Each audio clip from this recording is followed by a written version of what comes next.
Եղբայրներից մեկն ասեց, որ մի մանուկի հարցրեցի պատանու, որ աղոթքն է շատ սիրում Սուրբ գրքի մեջ, ասեց հայրմերն եմ շատ սիրում, հարցրեցի իսկ հայրմերի որ հատվածն է շատ սիրում, ասեց բոլոր հատվածները սիրում եմ, բայց հատվածներից մեկը դժվար եմ արտասանում, ասեց բա որ հատվածն ես դժվար արտասանում, երեխան ասեց, երբ որ հասնում եմ այն պահին, որ թող քո կամքը լինի ինչպես երկնքում այնպես երկրի վրա, ես այդ պահին գլուխս կախում եմ, որովհետև ես ինձ բռնում եմ այն բանի մեջ, որ ես միշտ չէ, որ Աստծո կամքը կատարում եմ։ Ես ուզում եմ խոսել կարճ Աստծուն վստահելու մասին, որովհետև այն խոսքի հայտնությունը, որոնք եղել են, որոնց մասին եղբայրները խոսում էին, երբ որ մարդու կյանքում դրանք իրական են, արտահայտվում են հետևյալ կերպ, մարդը սկսում է Աստծուն վստահել, բայց պետք է նաև խոստովանել, որ շատ հավատացողներ կան, բայց քիչ վստահողներ կան։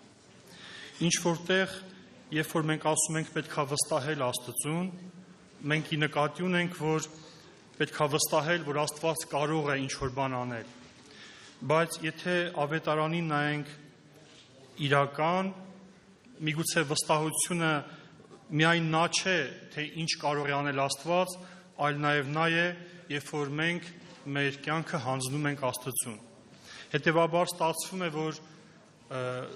շատ հավատացյալներ, ովքեր հավատում են Աստծո խոսքին և վկայում են, որ իրանք ունեն խոսքի հայտնություն, իրենց կյանքը լիարժեք Աստծուն դեռ չեն վստահել։ Իմիջիայլոց շատ հեշտ է հավատալ, որ Աստված ինչ-որ բան կարող է անել, բայց երբ որ հերթը հասնում է նրան, որ դու պիտի ոչ թե միայն հավատաս, որ Աստված կարող է անել, այլ քո կյանքը լիարժեք նվիրես Աստծուն, դա շատ դժվար է։ Եվ ես չսխալվեմ, բայց մտածում եմ, որ նման մարդիկ, նման եղբայրներ, նման քույրեր քիչ են, և իհարկե Սուրբ գրքում մենք նման մարդիկ տեսել ենք։ Երբ որ մենք ասում ենք, որ հավատում ենք Աստծուն, մենք ի նկատի ունենք, որ դրանից անպայման պիտի հետևի հետևյալը, որ դու ոչինչ չխնայես նրա համար, ով որ քեզ համար ոչինչ իրականում չի խնայել։ Երբ որ Մովսեսը ասում էր ինձ մի ուղարկի, մեկ ուրիշին ուղարկի, Մովսեսը շատ կուզենար, որ Աստված իր սրտով աներ, բայց Աստված իր սրտով չարեց, Աստված արեց նենց, ոնց որ ինքն էր ուզում, բայց մենք տեսնում ենք, որ Մովսեսը ոչ թե միայն հավատաց Աստծուն, այլ նաև հնազանդվեց և վստահեց իր անձը Աստծուն։ Երբ որ Հիսուսն ասում էր, հայր այս բաժակը դառն է, ինձանից հեռացրու, բայց թող քո կամքը լինի, միգուցե նա շատ դժվարանում էր այդ պահին, բայց իր որոշումը հետևյալն էր, որ իր կյանքում թող լինի Աստծո կամքը։ Երբ որ մենք ասում ենք վստահել Աստծուն, մենք ի նկատի ունենք նաև ապրել Աստծո հետ։ Աստծուց խնդրելը, Աստծուց ուզելը դա հեշտ երևույթ է, բայց երբ որ պետք է այդ ամեն ինչը վերադարձնել և վերադարձնել անմնացորդ, դա շատ դժվար երևույթ է։ Կան երկու տեսակի մարդիկ, նրանք ովքեր վստահում են Աստծուն և նրանք ովքեր չեն վստահում Աստծուն։ Խնդիրը իհարկե հավատքի մասին է, որ եթե այն հայտնությունները, որոնք ասվում են, որոնք ճշմարիտ են, որոնք Աստծո հոգուց են, մեր կյանքում եթե դրանք իրական են, չի կարող պատահել այնպես, որ դու քո կյանքը չվստահես Աստծուն։ Պետք է անկեղծ խոստովանել, և ես ինձ շատ անգամներ բռնել եմ սրա մեջ, որ ավելի հեշտ հավատացել եմ, քան թե վստահել եմ։ Եթե մեզ ասեն Աստծուն հավատում եք, մենք առանց վարանելու կասենք մենք Աստծուն հավատում ենք, բայց երբ որ մենք պետք է մեր կյանքով ապացուցենք, որ մենք Աստծուն նաև վստահում ենք, մենք կարող է լռենք և ոչինչ չկարողանանք ասել դրա համար։ Նրանք, ովքեր չեն վստահում Աստծուն, ես ասեմ մի քանի հատկություն արագ, ովքեր չեն վստահում Աստծուն, թեև նրանք հավատում են Աստծուն կամ կարդում են Աստծո խոսքը, ըստ Առակաց 3:5-ի նրանք ապրում են իրենց հասկացողություններով։ Առակաց 3:5-ում գրված է, որ ովքեր որ մի վստահի քո հասկացողությանը, այլ հանձնիր քո ճանապարհը Աստծուն։ Բայց սիրելի եղբայրներ, քույրեր, մենք մեզ բռնում ենք սրա մեջ, շատ հավատացյալներ պետք է իրանց բռնեն սրա մեջ, որ իրանք թեև հավատում են Աստծուն, բայց դեռ շարունակում են վստահել իրենց հասկացողությանը։ Նրանք, ովքեր չեն վստահում Աստծուն, թեև նրանք հավատում են Աստծուն, նրանք դասավորում են իրենց կյանքը իրանց ցանկությամբ, իրանց ուզածով։ Նրանք, ովքեր իրականում վստահում են Աստծուն, նրանց համար իրենց ապագան դառնում է Քրիստոսը։ Նրանք Քրիստոսից դուրս ծրագիր կամ ապագա իրականում չեն ունենում։ Նրանք, ովքեր չեն վստահում Աստծուն, նրանց կյանքում գալիս է հետևյալ կետը, որ երկու տիրոջ ծառայել չեք կարող, բայց շատ քրիստոնյաներ, շատ հավատացյալներ, ովքեր ասում են, որ իրենք հավատում են Աստծուն, իրենց կյանքով ծառայում են երկու տիրոջ։ Միգուցե սա դժվար է խոստովանելը, միգուցե սա դժվար է ընդունելը, բայց սա մեր միակ ճանապարհն ու փրկությունն է, սա մեր ելքն է, որ մենք թեև հավատում ենք Աստծուն, որ Աստված կարող է մեր կյանքում բաներ անել, Աստված կարող է իր խոստումները կատարել, մեզ պետք է անկեղծ խոստովանել, որ մենք նաև փորձում ենք ծառայել երկու տիրոջ, որովհետև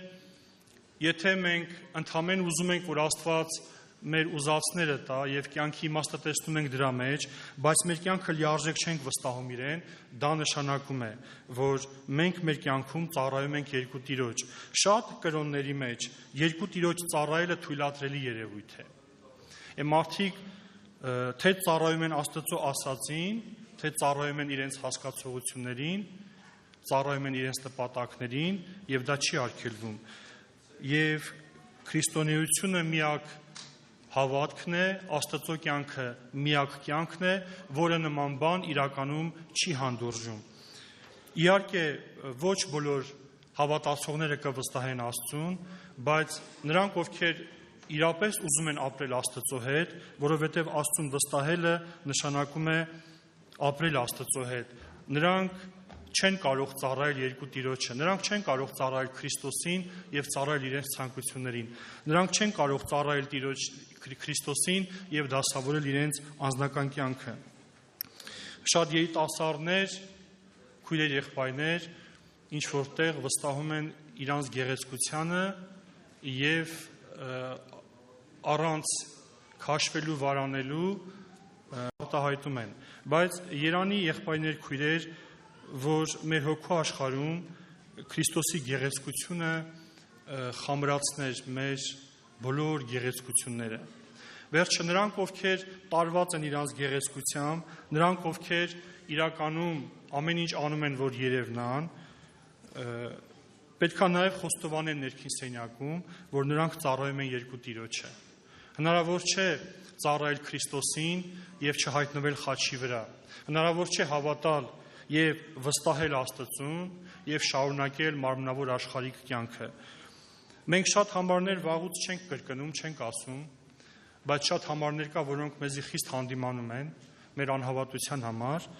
մեր երևնալու ցանկության համար։ Պետք է նաև մենք սա խոստովանենք մեր ներքին սենյակում, շատ լավ է, որ մենք տեսնում ենք մեր տկարությունները, շատ լավ է, որ մենք տեսնում ենք մեր պարտությունները, բայց սիրելի եղբայրներ, քույրեր, եթե մեր կողմից ոչ մի քայլ չկա, Աստծուն վստահելու, կյանքը ամբողջությամբ Աստծուն հանձնելու քայլ չկա, մեր հավատքը, ինչպես եղբայրներն ասեցին, ինչ որ մի խաչմերուկի մեջ անպայման շեղում կապրի։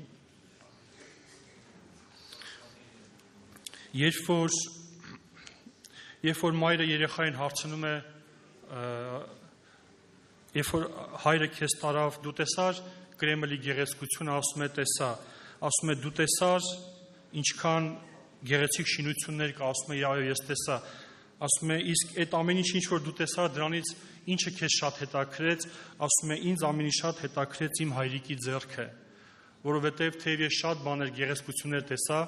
բայց ինձ շատ մոտ էր իմ հայրիկի ձեռքը։ Մենք խաբվում ենք աշխարհի գեղեցկություններով եւ ինձ թվում է ամոթ չի դա խոստովանելը, որ շատերիս մոտ թեև մենք ասում ենք կա հավատքի հայտնություն կամ Աստծո խոսքի հայտնություն, բայց մենք մեր կյանքով իրականում անում ենք լրիվ հակառակը։ Դա ինձ թվում է պետք է ասել, դա պետք չի թաքցնել, եթե մենք Աստծո խոսքի ճշմարիտ պահանջները անտեսենք եւ դրանց չանդրադառնանք, ինչ որտեղ,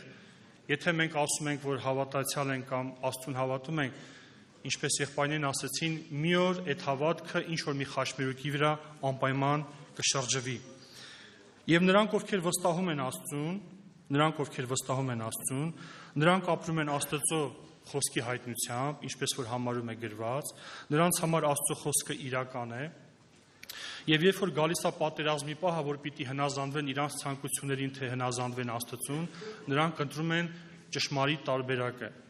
Շատ ցավալի է, որ շատ եղբայրներ, քույրեր ոչ թե նայում են Քրիստոսին, այլ նայում են մարդկանց։ Երբեք չի կարելի, նա որ ուզում է ոսկով կառուցել, Երանի նա չնայի նրան, ով որ խոտով է կառուցում կամ փայտով է կառուցում։ Պետք է շարունակել ոսկով կառուցել։ Ոսկով կառուցելը հեշտ չի։ Շատ եղբայրներ անցել են այդ ճանապարհը, շատ եղբայրներ հրաժարվել են շատ բաներից, եւ ավելին ասեմ, շատ եղբայրներ հրաժարվել են իրենց կյանքից։ Երանի մենք ոչ թե նայենք նրանց, ովքեր փայտով են կառուցում, ովքեր երկու տիրոջ են ծառայում, այլ մենք կարողանանք նայենք նաև նրանց, ովքեր իրականում մի տիրոջ են ծառայում եւ իրենց կյանքը չեն խնայել ոչ մի բանի համար։ Առակաց 28-26 իր սրտին ապավինողը հիմար է։ Պետք չի ամաչել, երբ որ դու քեզ տեսնում ես այս վիճակի մեջ, պետք չի ամաչել, պետք է հենց սա խոստովանել։ Բժշկությունը սա է, երբ որ դու առանց դիմակների գաս Աստծո առաջ եւ քո հիվանդությունը ամբողջովին անկեղծ ներկայացնես։ Նրանք, ովքեր իրենց անձը վստահել են Աստծուն, ոչ թե միայն հավատում են, այլ նաեւ վստահել են Աստծուն, նրանք կարող են Նեհեմիա 9:33 համարձակ ասել, որ դու արդար ես եւ մեզ վրա եկած բոլոր բաների ինչ որ պատահել է ճշմարտությամբ դու արեցիր եւ մենք անօրինություն արեցինք։ Եղբայրներ, քույրեր, լինում է, որ նրանք, ովքեր չեն վստահում Աստծուն, իրենց կյանքի վերջում մեղադրում են Աստծուն, որտեղ Աստված իրանց սրտով չի արել։ Բայց ես չեմ տեսել երբեք Աստծուն վստահող մարդուն, որ մեղադրի Աստծուն, ընդհակառակը։ Նա իր կյանքի բոլոր վիճակների մեջ, բոլոր պայմաններում, բոլոր պարագաներում, անգամ երբ որ ինչ-որ բան իր սրտով չի եղել, նա համարձակ փառավորել է Աստծուն, նա համարձակ մնացել է հավատարիմ Աստծուն եւ երբեք երկու տիրոջ չի ծառայել։ Եվ ուզում եմ աղոթքից առաջ մի օրինակ էլ հիշեցնել, որ կայսրներից մեկը ունենում է մի բժիշկ, միայն վստահում է այդ բժիշկին։ Նա կերակուրը դեղորայքը լրի վերցնում այդ բժիշկի ձեռքերից եւ կայսրին նամակ են ուղարկում անանուն, որ քո բժիշկը ուզում է քեզ թունավորել։ Երբ որ բժիշկը կերակուրը ձեռքին մտնում է կայսրի մոտ, կայսրը ձեռքը թուղթը տալիս է բժիշկին, որ բժիշկը կարդա, բայց միևնույն ժամանակ ուտում է այն կերակուրը, որը տվել է բժիշկը։ Եվ բժիշկը այդ նամակը կարդալուց հետո կայսրին ասում է. Գիտես ինչ, դու այս նամակը կարդալուց հետո պիտի իմ կերակուրին չվստահեիր։ Այդ թագավորն ասում է. ես ավելի լավ ամեռնեմ, քան թե չվստահեմ այն մեկին, ով որ իր կյանքը վստահել է ինձ։ Հիմա, եթե մենք ասենք Աստված իր կյանքը վստահել է մեզ համար է դրել, մենք դա կընդունենք եւ կաղոթենք եւ կփառաբանենք, որին արժանի է։ Բայց երբ որ պետք է, որ մենք կյանքը դնենք Աստծո համար, մենք ավելի շատ դասավորում ենք մեր կյանքը, քան թե հանձնվում ենք Աստծուն։ Եվ քանի որ մենք լիարժեք չենք վստահում Աստծուն, ընդհանրապես ստացվում է, որ մեր ամբողջ հավատքի զորությունը Աստծուց ինչ-որ մի բան առնելու մեջ է։ Որ Աստված դասավորի մեր կյանքը, Աստված օրհնի մեր ճանապարհը, Աստված պահի մեզ, եւ ինչպես եղբայրներն ասեցին, այդ տարբեր բոլոր կապերը, որոնք կան, զուտ դրա համար են, որ Աստված հասնի մեզ։ Բայց երբ որ քո մոտ ճշմարիտ է հայտնությունը, որ քեզանից մենք ուրիշ տեղ չունենք գնալու, դա նշանակում է մի բան, որ դու պետք է ամբողջովին հանձնվես Աստծո ձեռքերի մեջ։ Քանի դեռ դու դա չես արել, տա Աստված, որ քո հավատքը դառնա իրական եւ քո կյանքի մնացած ընթացքը նվիրես իրան։ Մենք երգ ունենք վստահ եմ Տեր սպիտ պատրաստե ճամփաս, եւ այս երգը մենք հաճախ երգում ենք, բայց մենք ավելի լավ երգեր ունենք, 191-ն է, մի օր որ երգենք լավ կլինի։ Գիտեմ ում եմ հավատացել, որովհետև ծաղիկ տա ինձ թեփուշ անverջ, պատրաստ եմ ընդունել, որովհետև երբ որ ծաղիկ է տալիս, մենք դա ընդունում ենք, երբ որ փուշ է տալիս, մենք ինչ ենք անում, դժվարանում ենք։ Կանգնենք աղոթքի